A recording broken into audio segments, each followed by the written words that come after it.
Capillary permeability. इसको ऐसे समझिए जैसे आप कॉलेज है, ठीक है, और कॉलेज में ढेर सारे बच्चे हैं, ठीक है, कॉलेज में क्या है, ढेर सारे बच्चे हैं, ठीक है, और आपके कॉलेज में 2 गेट है, ये आपका कॉलेज है, यहाँ पे आपका कॉलेज है, ठीक है, मान लीजिए सपोर्ट गेट, ठीक है, और यहाँ पे आपका सामने गेट है। एक गेट जो है इतने में आता है, एक गेट का मुंह इतना बड़ा है और एक गेट का इतना बड़ा है।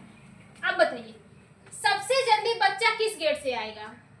बड़े वाले से, जो बड़ा है, जो बड़ा है, इससे नहीं आएगा, आएंगे लेकिन कम आएंगे। तो देखिए जो आपकी कैपिलरी परमेबिलिटी होती है, इसका मतलब होता है कि कुछ सब्सटेंस ये आपके सेल्स पे लगी होती है, मीन्स कि हमारे सेल्स की सबसे पतली वेंस होती है, हमारे सेल्स की सबसे पतली वेंस होती है, ऐसे होता है, ठीक है, यहाँ पे ऐसे करके लगा रहता है, ऐसे गैप होता है, ये हमारे सेल्स की सबसे पतली वेंस होती है, जहाँ पे सब्सटेंस क्या करते हैं, आसानी से मूव कर जाते हैं। कैपिलरी परमेबिलिटी का मतलब यहाँ पे होता है कि अगर इसमें जो कैपिलरी परमेबिलिटी अगर ज़्यादा है तो यहाँ से दवा आसानी से मूव कर पाएगी, और जहाँ पे कैपिलरी परमेबिलिटी कम है तो क्या यहाँ से दवा मूव कर पाएगी?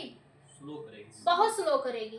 तो ये चीजें कहाँ पे देखने को मिलेगी? जो आपकी लीवर होती है, लीवर की जो कैपिलरी परमेबिलिटी होती है वो हाई होती है, ठीक है, वहाँ पे दवा आसानी से मूव कर जाती है, लेकिन वहीं पे आपकी जो ब्रेन होती है, ब्रेन में कैपिलरी परमेबिलिटी बहुत स्लो देखने को मिलेगी, ठीक है। ब्रेन जिसको हम लोग बीबीसी के नाम से जानते हैं, ब्लड ब्रेन बैरियर, BBB, इसका खुद फॉर्म होता है ब्लड ब्रेन बैरियर, ठीक है। ब्लड ब्रेन बैरियर का मतलब होता है कि जो हम ऐसी बैरियर जो हमारे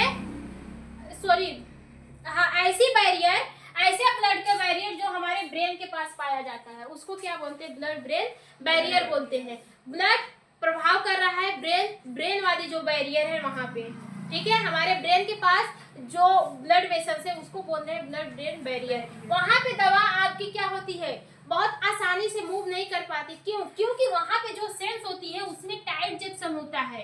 क्या होता है? टाइट जंक्शन होता है। बात समझ में आ रही है? यहाँ पे बहुत टाइट ही जंक्शन होता है, यहाँ पे दवा आपकी आसानी से मूव नहीं कर पाएगी। प्रेगनेंसी लेडीज को जानते हैं? प्रेगनेंसी लेडीज को देखे हैं? अगर प्रेगनेंसी लेडीज को, अगर वो प्रेग्नेंट है, उसको बुखार आता है तो उसको दवा दी जाती है, लेकिन उस दवा का असर बच्चे पे नहीं पड़ता है, उस दवा का असर बच्चे पे नहीं पड़ता है। जो बच्चा होता है वो किसके अंदर रहता है? प्लेसेंटा के अंदर रहता है। किसके अंदर रहता है? प्लेसेंटा के अंदर रहता है। जो प्लेसेंटा होती है वो एक टाइप की क्या होती है, लेयर होती है, और उसमें जो सेल्स होते हैं वो बहुत टाइटली जंक्शन होते हैं, ठीक है। वहां से जैसे कि हमने बताया लीवर में जो सेल्स होती है उसमें जो जंक्शन होते हैं आपको थोड़ा सा क्या होते हैं, खुदे टाइप के दिखते हैं, मीन्स कि यहाँ से दवा, यहाँ से सब्सटेंस आपके आसानी से पास आउट हो जाएंगे। लेकिन वही जो आपके ब्लड ब्रेन है, जो आपके ब्रेन के पास की जो लेयर है, जो आपके ब्रेन के पास की जो बैरियर होती है वो एकदम टाइट जंक्शन होती है, यहाँ से दवा आसानी से पास नहीं हो पाती है, होती है लेकिन बहुत स्लो होती है, ठीक है। लेकिन यहाँ पे एक ब्लड प्लेसेंटा बैरियर में भी यही कहानी होती है। इसलिए प्रेगनेंसी लेडीज को अगर आप कोई दवा दे रहे हैं तो उस दवा का इफेक्ट बच्चे पे नहीं जाता है। क्यों नहीं जाता है? क्योंकि जो बच्चा होता है वो एक प्लेसेंटा के लेयर में पैक रहता है, ठीक है। किसके अंदर पैक रहता है? प्लेसेंटा के लेयर में पैक रहता है। ये जो प्लेसेंटा की लेयर होती है ये आपस में क्या होती है, टाइटली जुड़ी होती है, टाइटली जुड़ी होती है, इसलिए कोई भी सब्सटेंस इसके अंदर आसानी से मूव नहीं कर पाता है, इसलिए बच्चा क्या होता है, सेफ रहता है। बस समझ में आई? एक आपका होता है सेरिब्रोस्पाइनल फ्लूइड। एक कौन सा होता है? Cerebrospinal fluid. वहां का जो बैरियर होता है, सेरिब्रोस्पाइनल फ्लूइड एक ऐसा कंपार्टमेंट होता है जो आपके सेरिब्रम में पाया जाता है, जो आपके स्पाइनल कॉर्ड से और ब्रेन में पाया जाता है। देखिए ये हमारा क्या है, ये हमारा ब्रेन है, और यहीं से हमारा क्या निकला, स्पाइनल कॉर्ड से। ये हमारा ब्रेन है और यहीं से हमारा क्या जुड़ा है, रीढ़ की हड्डी जुड़ी है, जिसको हम लोग स्पाइनल कॉर्ड के नाम से जानते हैं, ठीक है। ऊपर वाला हमारा पेरिफेरल, ऊपर वाला सेंट्रल नर्वस सिस्टम हो जाएगा, नीचे वाला पेरिफेरल नर्वस सिस्टम हो जाएगा। इसी के अंदर क्या पाया जाता है, एक फ्लूइड पाया पाया जाता है, जिसको हम लोग सेरिब्रोस्पाइनल फ्लूइड के नाम से जानते हैं, जिसको हम लोग हाँ, अभी आ रहे हैं, जिसको हम लोग सेरिब्रोस्पाइनल फ्लूइड के नाम से जानते हैं।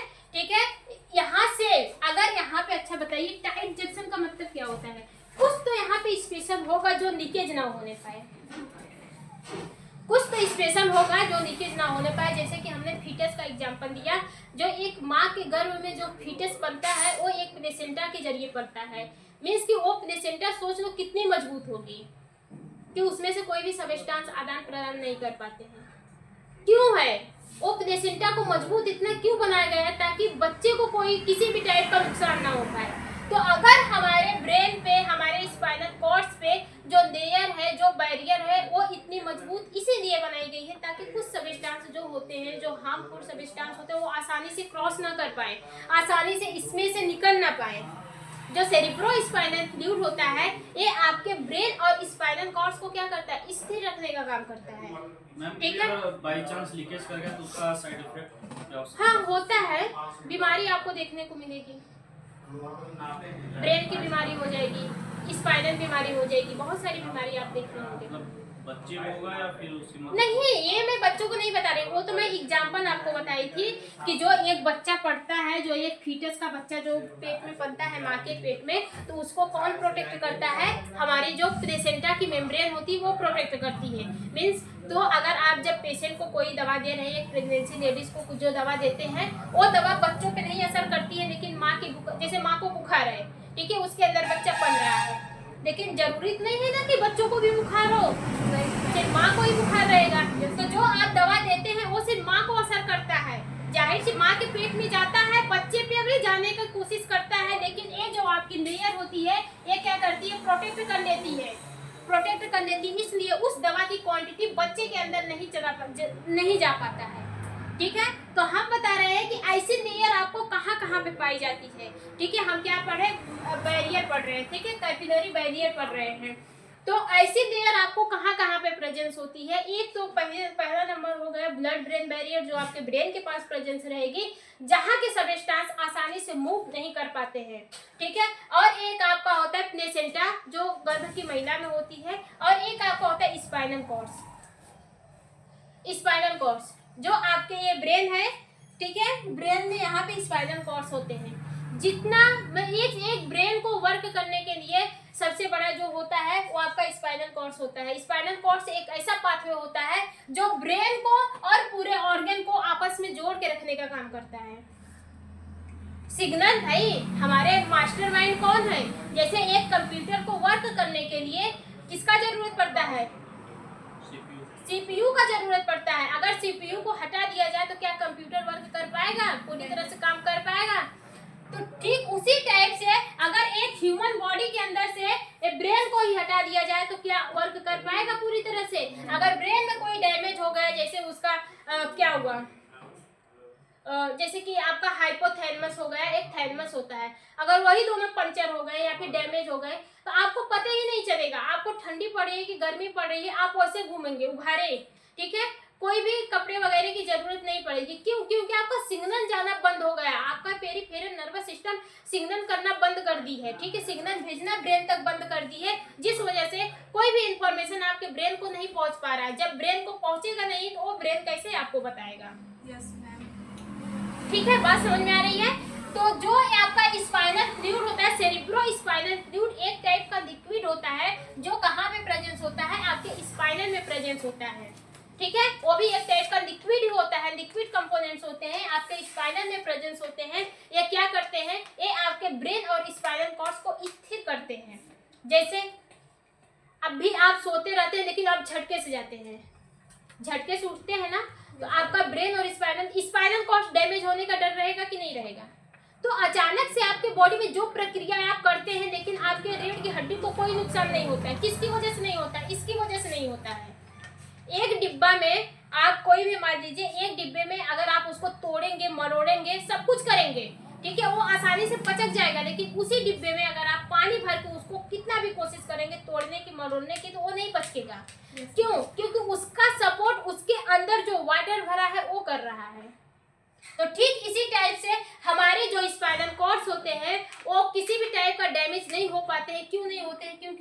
अंदर जो स्पाइनल कॉर्ड्स के अंदर जो फ्लूइड होता है वो उसका प्रोटेक्शन प्रोवाइड करता है। बात समझ में आई? हाँ। तो यहाँ पे भी आपको एक बैरियर देखने को मिलेगा। अगर स्पाइनल कॉर्ड्स में कोई भी प्रॉब्लम हो गई तो दवा आपकी भाई स्पाइनल कॉर्ड्स में पहुंचेगी तभी तो वर्क देगी अपना। ये भी तो क्या है, एक टाइप का हमारा कंपार्टमेंट है हमारे बॉडी का। अगर स्पाइनल कॉर्ड्स में कोई दिक्कत हो गई, ऐसा तो नहीं है कि हमारे स्पाइनल कॉर्ड में कोई बीमारी नहीं होती है, ऐसा नहीं है कि हमारे ब्रेन में कोई बीमारी नहीं होती है, तो वहां पे भी तो सब्सटेंस हमारे मूव करते हैं। तो यहाँ पे स्पाइनल कॉर्ड्स में जो बैरियर होती है उसको कैपिलरी परमेबल कहते हैं। यहाँ पे सब्सटेंस क्या करते हैं, आसानी से मूव नहीं कर पाते हैं। ठीक है, यहाँ पे सब्सटेंस जो आप ड्रग खाते हैं वो आसानी से नहीं मूव कर पाते हैं, उसके लिए कोई प्रोसेस लगती है। ठीक है, वही मेरा समझाने का मतलब था। फिर इसके बाद आपका आता है प्लाज्मा प्रोटीन। कौन सा आता है? Plasma protein. अब देखिए जैसे कि करिश्मा है और आपका क्या नाम है, अंशिका। करिश्मा और अंशिका के ऊपर क्या किया जाए, 10 किलो का बोझ दे दिया जाए, 10 केजी का इनके ऊपर एक बोझा बांध दिया जाए और करिश्मा को फ्री छोड़ दिया जाए और दोनों लोग को बोला जाए कि आप 1 किलोमीटर दौड़ कर जाइए। तो सबसे पहले कौन पहुंचेगा? करिश्मा पहुंचेगी। एक क्यों नहीं पहुंचेगी? ऊपर 10 किलो का भार रहता है, इसलिए नहीं पहुंच पाती हैं। तो आपकी कुछ ऐसी दवा होती हैं जो क्या करती है, आपके बॉडी से प्लाज्मा प्रोटीन से बाइंड कर लेती हैं, इसलिए वो जल्दी से क्या होती हैं, अपने साइट ऑफ एक्शन पे नहीं पहुंच पाती हैं। कुछ दवा होती है बहुत लेट रिस्पॉन्स देती हैं, बहुत स्लो देती हैं। क्यों देती हैं? क्योंकि वो जैसे ही आपके बॉडी में गई, ब्लड में गई, ब्लड में जाने के बाद साइट ऑफ एक्शन पे जैसे पहुंचने वाली थी वो डायरेक्टली बाइंड करनी अपने प्रोटीन से, अपने प्रोटीन से क्या करनी, बाइंड कर दी तुरंत। जब वो बाइंड करेगी तो उसको साइट ऑफ एक्शन पे पहुंचने में टाइम लगेगा कि नहीं लगेगा। और एक और दवा है, जैसे कि एक आप बारबीचूरेट ले लीजिए। ठीक है, कौन सा? बारबीचूरेट। ये जो बारबीचूरेट वाली जो दवा होती है, ये जैसे ही आपके बॉडी में इंटर करेगी ना, प्लाज्मा प्रोटीन से बाइंड कर लेगी। प्लाज्मा प्रोटीन से क्या करेगी, बाइंड कर लेती है। इसलिए इसका एक्शन आपको थोड़ा सा मिस की बोले तो इसका जो डिस्ट्रीब्यूशन होता है थोड़ा सा आपको कम देखने को मिलेगा as compare to PCM. Paracetamol, ठीक है। पैरासीटामोल क्या होता है, फ्री ड्रग है, ये कभी भी किसी प्रोटीन से बाइंड नहीं करता है। लेकिन कुछ ऐसी दवा होती है जो आपके जैसे कि आपका बारबीचूरेट बोले हैं, ये आपके प्लाज्मा प्रोटीन से बाइंड कर देती है। इसका बताने का मेन फंडा यही है कि कुछ आपकी ऐसी भी दवा होती हैं जो आपके प्रोटीन से कंबाइन हो जाती हैं, जो आपके प्रोटीन से बाइंड कर लेती हैं। वहाँ पे क्या होता है, उसके ऊपर बोझा लग जाता है। जैसे कि हमने अंशिका एग्जाम्पल दिया, अंशिका के ऊपर अगर 10 किलो का बोझा दे दिया जाए तो अंशिका क्या करेंगी, उतना फुल्ली रन नहीं कर पाएंगी जितना फुल्ली रन करिश्मा करेंगी। ठीक है, तो अंशिका के ऊपर से अगर बोझा हटा दिया जाए, जो इनके ऑलरेडी जो भार दिया गया वो अगर कम कर दिया जाए तो अंशिका भी करिश्मा इतना ही तेज काम करेंगी। तो ऐसा नहीं है कि बारबीचूरेट अगर आपके प्रोटीन से बाइंड कर ली तो इसका मतलब नहीं है कि बारबीचूरेट नहीं पहुंच पाएगी, पहुंचेगी, लेकिन वो क्या करेगी, जब तक अपने प्रोटीन से बाइंड नहीं छोड़ेगी तब तक नहीं जाएगी, बहुत स्लो जाएगी। ठीक है, बात समझ में आया? फिर इसके बाद आपका आता है अदर फैक्टर, एज।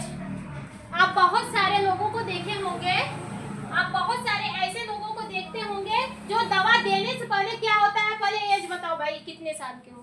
हाँ मैम, एज बताओ कितने साल के हो, देखे हैं? क्यों पूछते हैं आप एज? कोई बताए, यहाँ पे सब डॉक्टर हैं। सोनू यहाँ पर आओ जी, बैठो।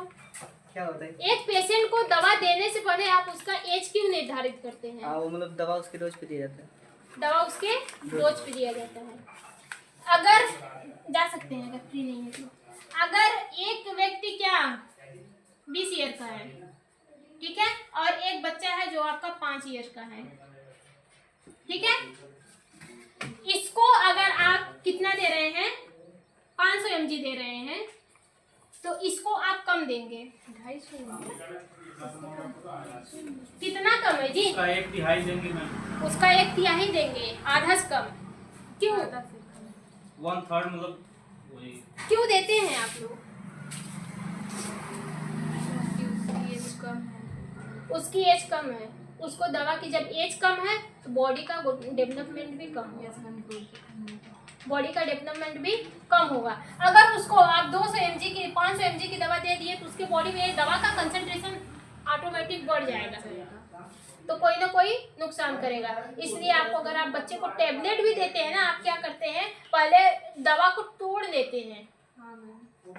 तो दवा एज के अकॉर्डिंग भी दी जाती है कि बच्चा कितने साल का है, कितना है, ठीक है। इस दवा को अगर हम दे रहे हैं तो इस दवा का कंसंट्रेशन उसके बॉडी में कितना पहुंचेगा। भाई अगर आप दवा खा रहे हैं, अगर ओरल दिए तो इसकी बायोअवेलेबिलिटी कितनी होगी? क्या होती है बायोअवेलेबिलिटी? जो मैम फर्स्ट जो दवा हमारे फर्स्ट पास मेटाबॉलिज्म से जाती है, बायोअवेलेबिलिटी क्या होती है? उसको फॉलो करती है जी, जब मैक्सिमम अमाउंट ऑफ ड्रग हमारे ब्लड में रीच करता है उसी को तो बायोअवेलेबिलिटी कहते हैं। जब मैक्सिमम, जैसे कि आप क्या किए कि एक टैबलेट लिए 100 mg का दिए, एक टैबलेट आपके कहाँ पे गई? लीवर के पास गई। लीवर क्या किया? इस टैबलेट को मेटाबोलाइज किया, इस टैबलेट को क्या करेगा? मेटाबोलाइज किया, जिसमें से ये क्या करेगा? 40% वेस्ट कर देगा। 40% दवा क्या करेगा? वेस्ट कर देगा। लेकिन बचा कितना? 60%। तो आपके ब्लड में सिर्फ 60% जा पाएगी ना, ये 60% आपके कहाँ पे जाएगी? ब्लड में जाएगी। यही क्या है? यही एक दवा का बायोअवेलेबिलिटी होता है, ठीक है। जब मैक्सिमम अमाउंट ऑफ ड्रग आपके बॉडी में रीच करते हैं तो वही क्या कहलाती है? एक ड्रग की बायोअवेलेबिलिटी कहलाती है, ठीक है। बात समझ में आई? तो ये इस दवा का अगर आप किसी बच्चे को 500 mg दे दिए, अगर ओरल दिए फिर भी ये लीवर के पास गया, मेटाबोलाइज हुआ, जाहिर सी बात है 500 में से कम आपका मान लीजिए 200 mg ही वेस्ट जाएगी। कितना? 200 mg वेस्ट जाएगी। लेकिन बचा कितना? 300। ये 300 mg भी हावी पड़ेगी इस 500 के फीटस पर, 500 के बच्चे पे, 5 ईयर के बच्चे पर हावी पड़ जाएगी, ठीक है। बात समझ में आया? तो आज के बाद जब भी आप दवा देंगे एज को निर्धारित करते हुए देंगे। फिर इसके बाद आता है ओबेसिटी। क्या होती है ओबेसिटी? कोई बताए ओबेसिटी मतलब क्या होता है? ओबेसिटी मोटापा। अगर आप दवा को एज देख कर देते हैं तो दवा को वेट करके भी दिया जाता है। भाई कितने साल के हो उसके अकॉर्डिंग वेट निकाला जाता है। अगर कोई पेशेंट आपको मोटापा, मतलब देखिए ओबेसिटी मतलब होता है मोटापा, ठीक है। अगर कोई भी पेशेंट आपके सामने बहुत हैवी टेवी है और एक नॉर्मल पेशेंट है तो उसको अगर आप 500 mg की दवा दे रहे हैं और एक वही पेशेंट है जो आपके सामने को मोटा सा है, ठीक है, उसको आप क्या करेंगे? आपको 600-700 mg की दवा देनी पड़ेगी। 600-700 mg की दवा देनी पड़ेगी। क्यों? क्योंकि आपकी जो दवा होती है ना वो आपके मसल्स में एब्जॉर्ब हो जाती है। मीन्स ओबेसिटी मतलब होता है मोटापा। भाई मोटापा होगा तो आपका जो वेट है वो बढ़ेगा, ठीक है। जब आवश्यकता से अधिक क्या होती है? मसल्स गेन हो जाती है तो उसको क्या करते हैं? मोटापा करते हैं। मोटा होना तो मसल्स में डेवलप होना होता है ना, ठीक है। तो इसमें से अगर मोटापा कोई है, मोटा व्यक्ति कोई है, अगर बहुत ज्यादा जो मोटा है उसको अगर आप किसी नॉर्मल व्यक्ति को 500 mg दे रहे हैं तो मोटे व्यक्ति की डोज को बढ़ाना पड़ेगा। क्यों? क्योंकि उसके जो मसल्स होती है उसमें दवा ऑटोमेटिक क्या होती है? एब्जॉर्ब हो जाती है, खींच देती है अपनी तरफ। जैसे कि हमने उसका एग्जांपल बताया था ईडिमा में हमने बताया था। ईडिमा एक ऐसी बीमारी होती है जब हमारे बॉडी में सूजन हो जाती है, पानी भर जाते हैं, बोले थे ना। जब हमारे बॉडी में कहीं कहीं देखे हैं कि किसी पेशेंट को क्या होता है? सूजन हो जाता है, पेन होता है, पानी भर जाते हैं। कैसे होता है? तो जब हम बताए थे, हम बोले थे हमारे ब्लड में एक प्रोटीन्स पाया जाता है जिसको हम लोग क्या कहते हैं? एल्बुमिन प्रोटीन्स के नाम से जानते हैं। किस नाम से जानते हैं? एल्बुमिन प्रोटीन्स के नाम से जानते हैं। ये जो एल्बुमिन प्रोटीन्स होता है इसके अंदर रहता है परमेबिलिटी, इसके अंदर कैपेसिटी रहती है परमेबिलिटी की, ठीक है। परमेबिलिटी एक ऐसी प्रोसेस होती है, परमेबिलिटी की कैपेसिटी रहती है कि किसकी रहती है? परमेबल। परमीबल, हाँ मैम परमीबल। याद आया कि नहीं आया? मीन्स के जो आपके बॉडी में जो एल्बुमिन होता है वो आपके ब्लड में पाया जाता है। देखिए पानी हर बॉडी में रहता है, ठीक है, हर बॉडी में रहता है। जो आपका ब्लड में जो आपका एल्बुमिन होता है ना, वो क्या करता है, वो आपके ऑर्गन से डिफरेंट ऑर्गन से पानी को पकड़ के लेकर आता है, ठीक है। पानी को क्या करता है, अपने अंदर सोख लेता है। जैसे इसको ऐसे समझिए, इसको ऐसे समझिए, अगर आप रात में क्या किए, एक किशमिश को क्या किए, पानी में भिगो के रख दिए। किशमिश को आप क्या किए, पानी में भिगो के रख दिए। 10 से 15 मिनट बाद या फिर आधे घंटे बाद आप देखेंगे वो किशमिश क्या होगी, सूज जाएगी। वो किशमिश क्या होगी, सूज जाएगी, फूल जाएगी। कैसे फूलती है, क्योंकि उसके अंदर पानी चला जाता है। किशमिश के अंदर क्या होता है, पानी भर जाता है।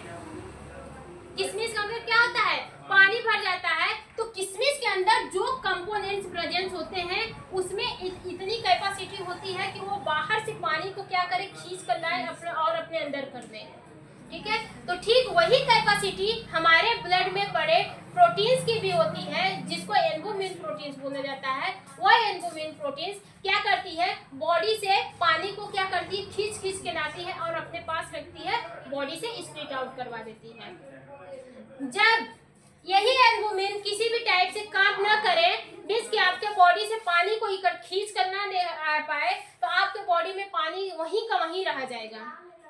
जहाँ पे प्रेजेंस है वहीं पे प्रेजेंस रहेगा, और एक समय आपको ऐसा देखने को मिलेगा कि वहाँ पे सूजन हो जाएगी, वहाँ पे पेन होगा, वगैरह वगैरह बीमारी देखने को मिलेगी।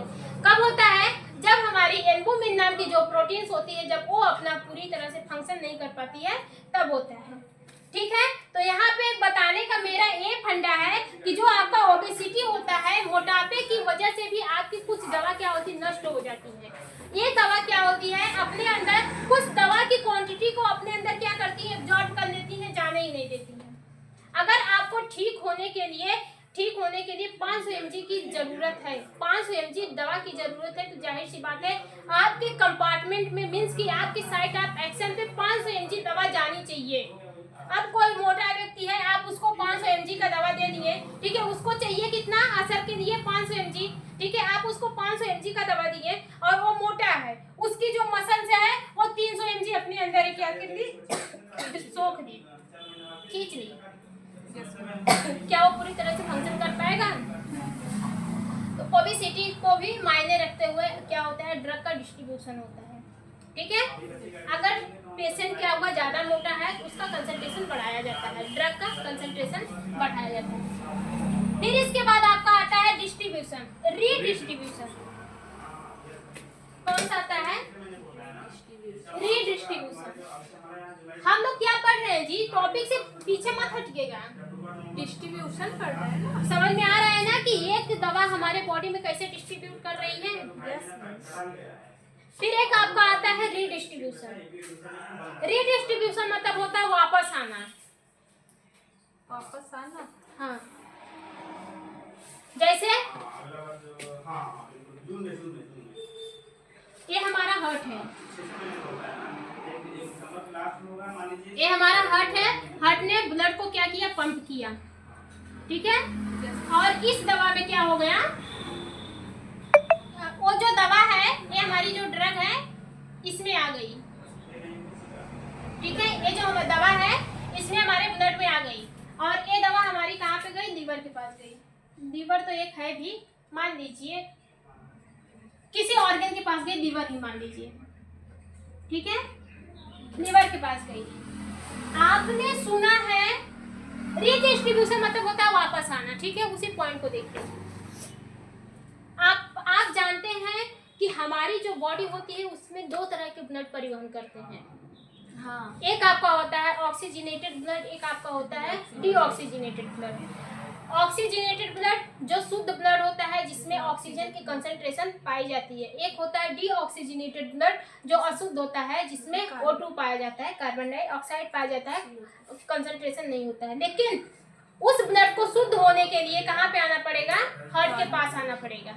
आप जो दवा दिए, ठीक है, आप जो दवा लिए वो दवा आपके ब्लड में गई, लेकिन फिर वही दवा आपके वापस फिर हार्ट में आ जाएगी। कैसे आएगी? जो आप ब्लड भेजे हैं, दवा हमारी किस में परिवहन कर रही है? ब्लड से ही परिवहन कर रही है। अगर हमारा हार्ट क्या करता है? ब्लड को शुद्ध करने, पंप करने के साथ साथ ब्लड को शुद्ध भी करता है। ब्लड को क्या करता है? शुद्ध करता है। ब्लड शुद्ध कब होता है? जब उसमें कार्बन डाइऑक्साइड जब रहता है तो अशुद्ध ब्लड कहलाता है, O2 रहता है तो शुद्ध ब्लड कहलाता है। शुद्ध और अशुद्ध में समझ में आ रहा है कि नहीं आ रहा है?